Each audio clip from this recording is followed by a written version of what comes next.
Hai teman-teman, kembali lagi ke channel Chandra Bersaudara. Pada video kali ini kita akan belajar tema 9, benda-benda di sekitar kita. Subtema 3, manusia dan benda di lingkungannya, pembelajaran 6. Apa yang akan kita pelajari? Iya, hari ini kita akan belajar yang pertama, karya benda 3 dimensi, dan yang terakhir, tokoh dalam teks cerita fiksi. Sebelumnya, jangan lupa subscribe ya supaya tidak ketinggalan video selanjutnya.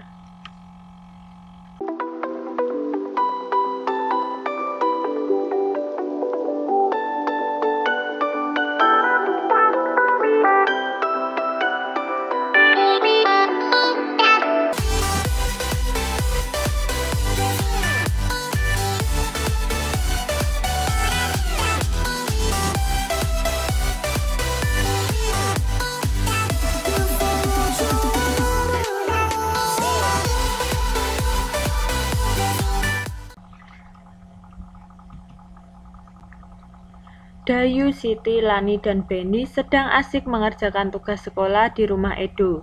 Mereka mencari artikel di internet dengan menggunakan komputer milik ayah Edo. Sesekali ayah Edo memberikan bimbingan dan arahan dalam menggunakan internet. Tak sengaja mereka melihat ada iklan yang terpampang di halaman depan sebuah situs pendidikan. Ketika Edo, Lani, Siti, Dayu, dan Benny sedang asik mencari artikel, tiba-tiba muncul sebuah iklan. Iklan tersebut muncul ketika mereka membuka sebuah situs untuk mencari artikel yang menjadi tugas sekolah mereka. Iklan apa yang muncul?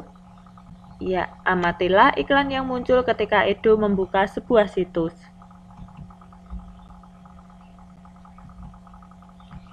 Ya, tuliskan isi iklan pada kolom berikut. Ya, iklan tersebut dibuat oleh instansi pemerintah yaitu Badan Penyelenggaraan Jaminan Sosial atau BPJS yang bertujuan untuk memberitahu pengguna BPJS supaya tidak lupa dengan tanggal pembayaran iuran JKN-IS. Tahukah kamu bahwa iklan elektronik dapat dikelompokkan menjadi 3 jenis menurut isinya? Ya, berdasarkan isinya, jenis-jenis iklan elektronik dibagi menjadi 3 kelompok, yaitu sebagai berikut. Yang pertama, iklan komersial. Iklan komersial yaitu iklan yang menginformasikan produk barang atau jasa yang ditawarkan oleh pemasar. 2. Iklan perusahaan. Iklan perusahaan adalah iklan yang menekankan pada citra perusahaan. Iklan perusahaan umumnya dirancang dengan tujuan tertentu yang menguntungkan perusahaan di masa datang. Tujuan utama iklan perusahaan adalah meningkatkan citra perusahaan di mata masyarakat. Yang ketiga, ada iklan layanan masyarakat. Iklan layanan masyarakat adalah iklan yang bertujuan untuk memberikan penjelasan atau informasi kepada masyarakat.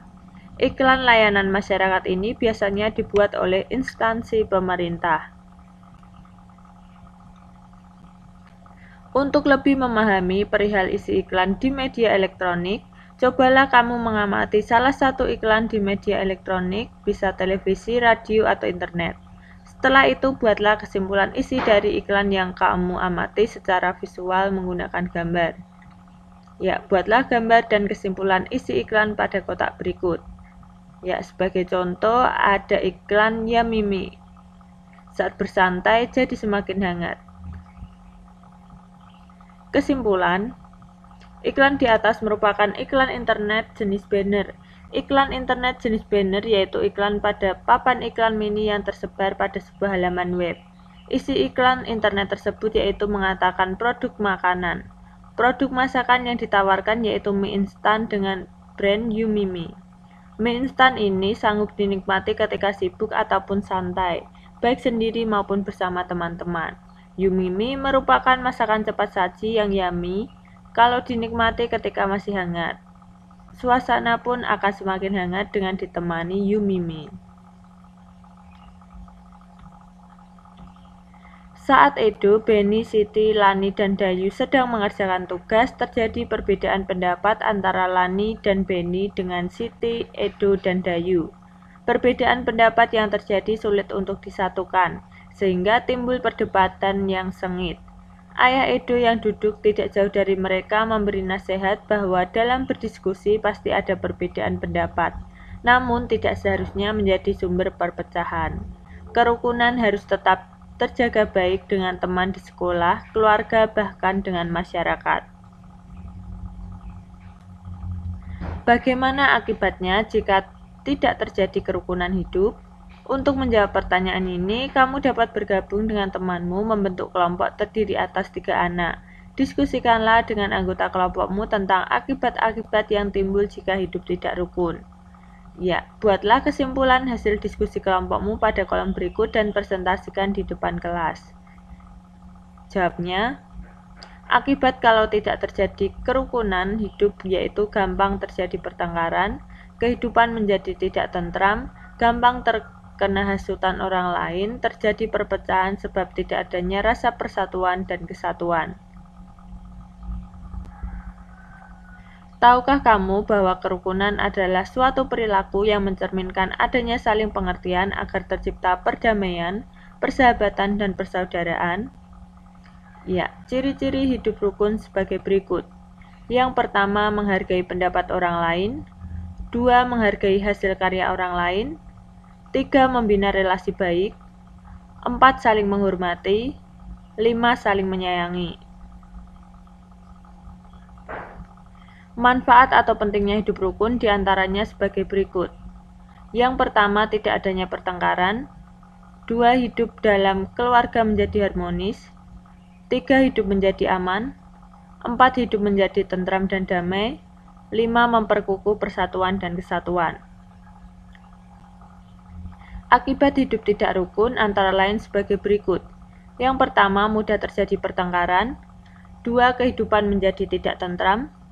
3. Mudah terkena hasutan orang lain. 4. Terjadi perpecahan sebab tidak adanya rasa persatuan dan kesatuan. Agar pengetahuan kamu tentang hidup rukun lebih mendalam, cobalah mengerjakan latihan berikut ini. Yang pertama, apakah yang dimaksud dengan kerukunan hidup?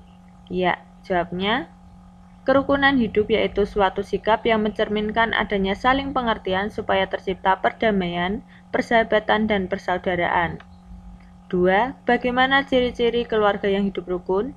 Ya, jawabnya, ciri-ciri keluarga yang hidup rukun yaitu menghargai pendapat orang lain, menghargai hasil karya orang lain, membina relasi baik, saling menghormati, dan saling menyayangi. 3. Sebutkan manfaat hidup rukun. Jawabnya, manfaat hidup rukun adalah tidak adanya pertengkaran, hidup dalam keluarga menjadi harmonis, hidup menjadi aman, hidup menjadi tentram dan damai, dan memperkukuh persatuan dan kesatuan. 4. Sebutkan akibat yang terjadi jika tidak tercipta kerukunan hidup bermasyarakat.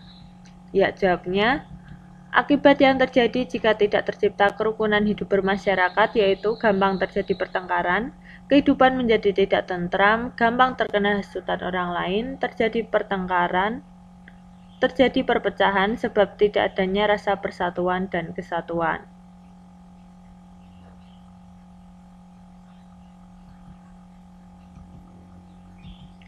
Edo, Siti, Lani, Dayu, dan Beni memperhatikan ayah Edo yang sedang memberi nasihat. Pada intinya, kerukunan harus tetap dijaga meski terdapat banyak perbedaan, baik itu perbedaan suku, agama, ras, dan budaya. Ketika disinggung masalah budaya, Edo teringat tentang tugas sekolah yaitu membuat kain batik jumputan. Batik merupakan salah satu karya seni tekstil Indonesia. Ya, kita akan belajar melalui teks bacaan berjudul Mengenal Batik Indonesia. Batik di tanah air dibedakan menjadi 2, yaitu batik klasik, yakni batik Surakarta dan Yogyakarta, dan batik pesisir. Motif batik klasik dianggap masih asli atau belum terpengaruh budaya asing, lain dengan batik pesisir yang telah banyak terpengaruh budaya asing. Keunikan batik klasik yaitu motifnya lebih condong pada motif-motif geometris, pewarnaan yang kalem serta lebih condong pada warna-warna gelap seperti coklat, hitam, biru tua, dan merah marun. Keunikan yang lain yaitu adanya makna simbolis yang terkandung dalam motif hias batik klasik. Makna simbolis itu kebanyakan berupa doa atau harapan yang baik-baik terhadap pemakainya. Sebagai contoh, motif grompol pada batik Yogyakarta. Motif ini digunakan oleh mempelai pengantin saat upacara pernikahan.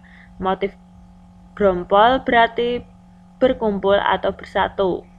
Adapun makna motif ini yaitu doa atau harapan agar rezeki, keselamatan, kesejahteraan, dan segala yang baik-baik berkumpul untuk mempelai berdua. Motif dengan kandungan makna serupa terdapat pada motif Sidomukti dari Surakarta. Motif ini juga dikenakan mempelai pada upacara pernikahan. Sido berarti jadi atau terus-menerus dan mukti berarti hidup berkecukupan. Jadi kandungan makna motif Sidomukti ialah harapan atau doa agar pengantin dapat hidup berkecukupan.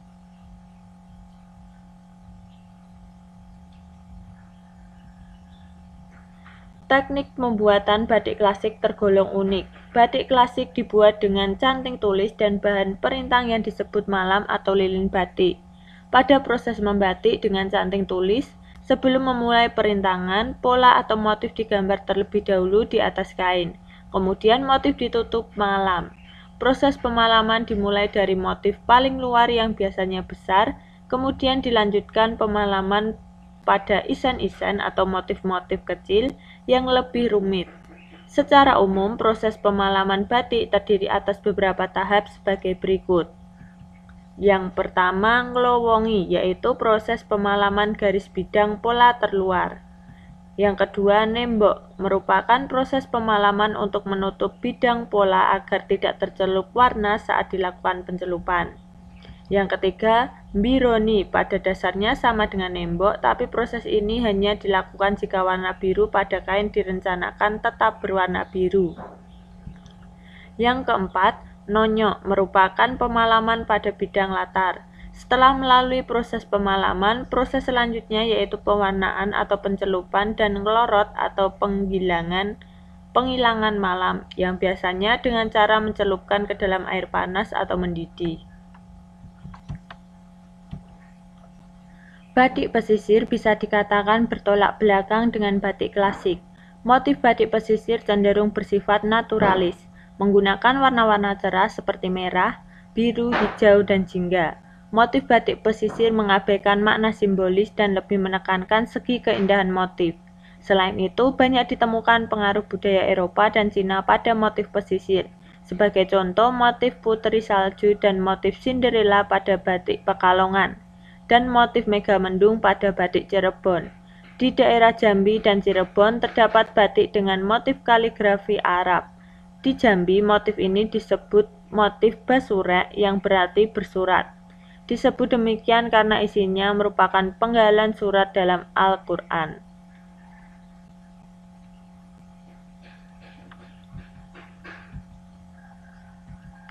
Kamu sudah membaca bacaan mengenai batik di Indonesia. Kamu juga telah mengetahui tentang bagaimana membuat batik jumputan atau ikat celup.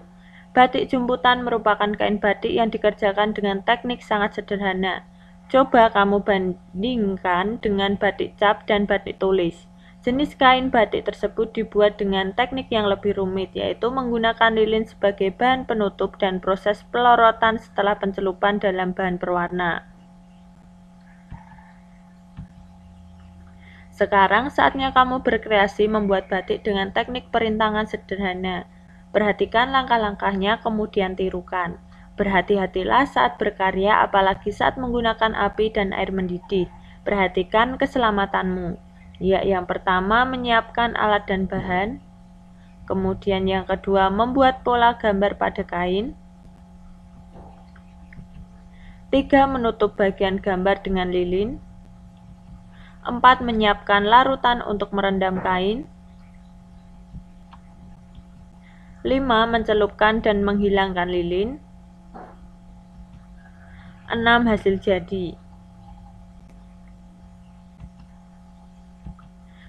Persiapkan pameran hasil karya bersama teman-teman satu kelas setelah ujian kenaikan kelas. Apa saja persiapan yang akan kalian lakukan? Coba diskusikan bersama teman satu kelas, kemudian tuliskan hasil diskusi pada kolom berikut. Jawabnya, persiapan yang akan dilakukan yaitu menciptakan panitia pameran, menciptakan pembagian tugas panitia pameran, menciptakan jadwal bazar atau waktu dan tempat pameran, menyiapkan karya yang akan dipamerkan, menciptakan iklan bazar hasil karya, menciptakan laporan hasil pameran. Demikian pembelajaran pada video kali ini, semoga bermanfaat ya, dan sampai jumpa di pembelajaran berikutnya. Bye-bye.